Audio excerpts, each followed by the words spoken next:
Mga anak, siya na lang yung kulang sa seksyon nyo. Kaya nga, mami. Nag-aalala na rin kami, ma'am. Late na siya. At 1 minute na lang mag-i-start na tayo. Naku, ma'am. Ayun na nga po yung pinagkakatakahan namin. Kung bakit? 5 minutes na lang mag-i-start ang event pero wala pa rin si Lala. Naku, bakit kaya wala pa rin siya? True. Kontakin nyo na siya, okay? I-message nyo siya ngayon din. Kung nasa na siya. Yes, ma'am. Papa.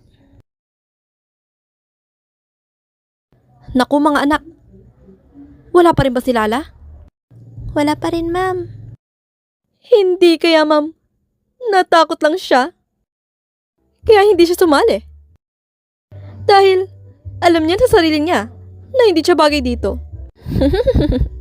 Diba? Naku, bida-bida talaga yan si Blair. True. Magsisimula na kasi ang inyong sayawan.